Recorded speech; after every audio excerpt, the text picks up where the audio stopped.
Hello, my dear students. Welcome again in my channel. Let's study with Madam Sir.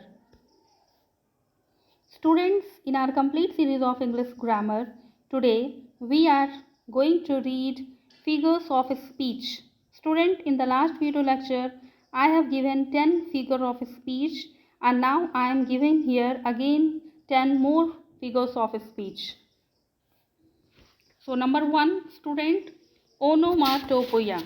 What is onomatopoeia, students?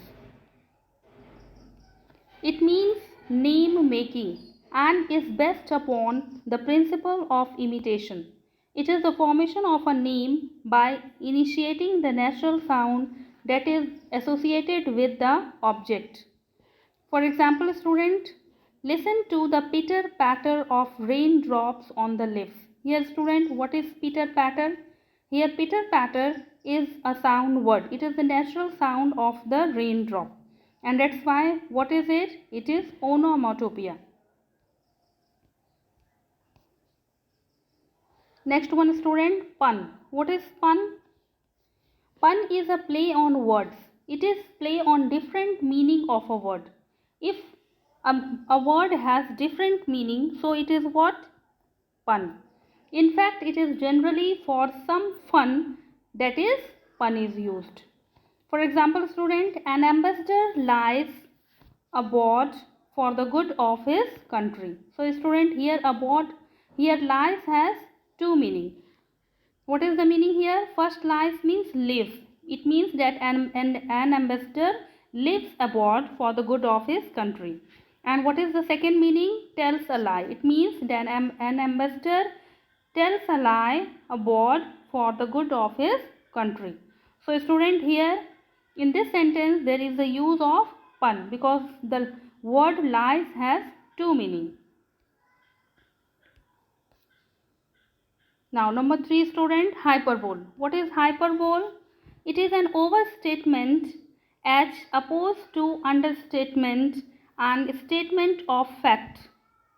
In hyperbole, things are represented as much greater and smaller than they are actually are. Student, this is very important here that in hyperbole, things are represented as much greater and or smaller than they actually are. For example, 10,000 saw I at a glance.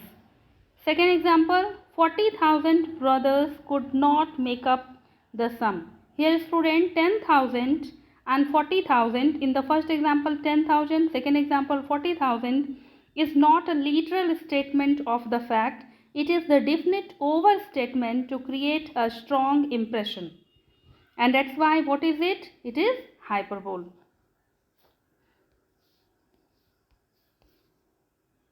Number 4, transferred epithet.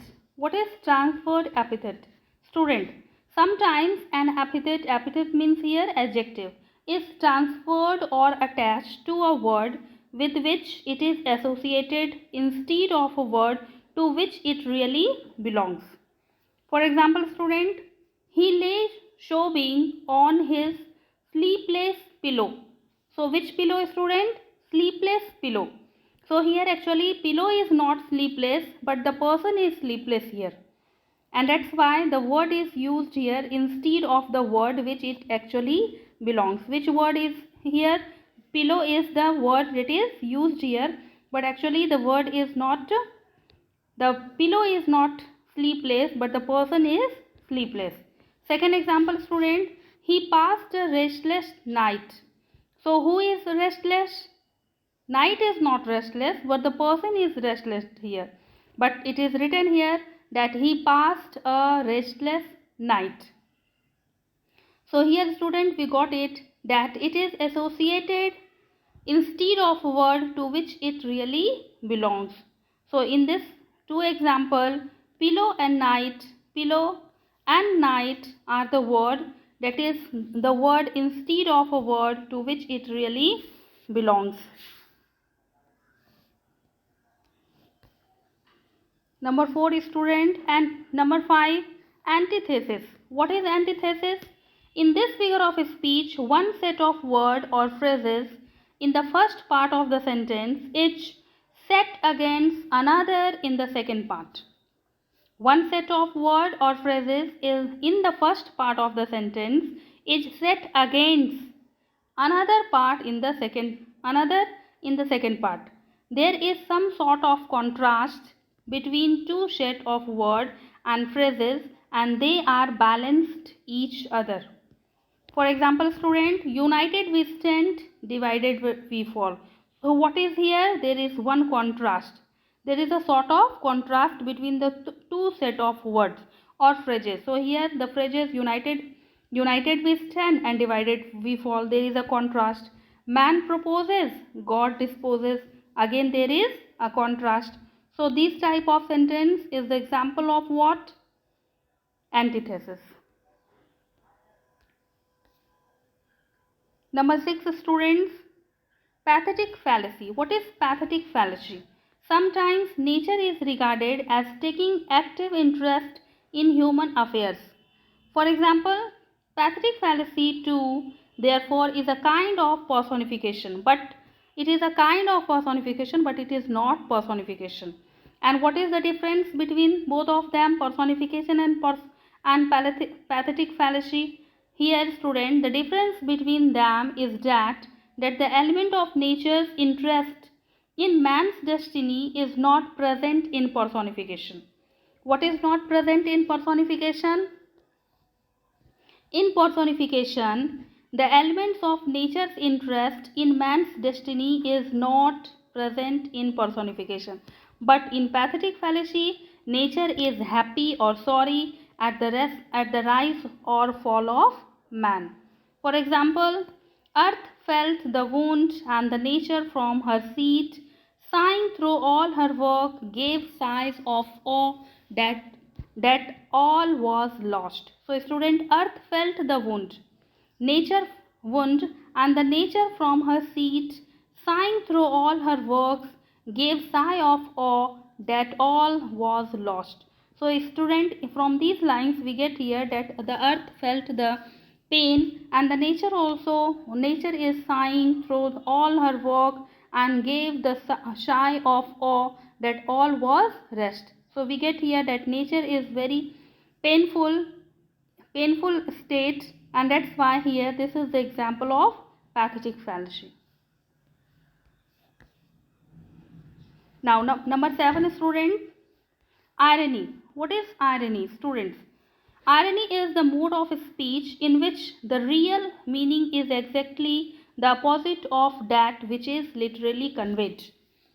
Student, here the real meaning is exactly the opposite of what which is literally conveyed. Means what is written, it is the opposite meaning of the real meaning. For example, suppose that if a character is stepping out into a hurricane or saying, means the weather is not good, but what the character is telling here, what nice weather we are having. So actually the weather is not good, but here in an ironical mood the character tells here that what a nice weather we are having. So here what is it? It is not the real meaning, it is not the literal meaning. The literal meaning and the real meaning are opposite of each other. That's why this is the use of irony. Number 8, epigram. Students, what is epigram? An epigram is a brief pointed saying frequently introducing antithetical ideas which excite surprise and attention. What is epigram, student? A brief pointed saying or proverb frequently introducing antithetical ideas. Which ideas? Antithetical ideas which excite surprise and arrest attention. For example, the child is father of man. Here student, there is antithetical ideas. How can a child be the father of man?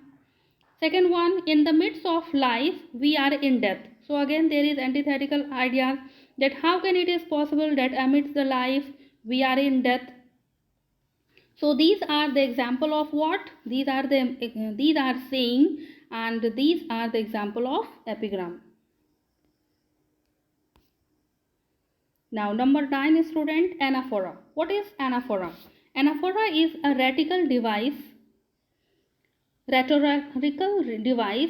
features repetitions of word phrases at the beginning of the successive sentence. Student, at the beginning of the successive sentence.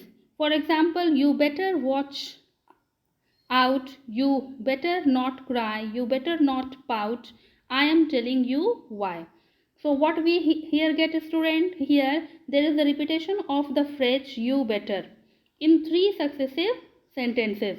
So here what is this? This is the example of anaphora. And number 10 is, student, paradox. What is paradox?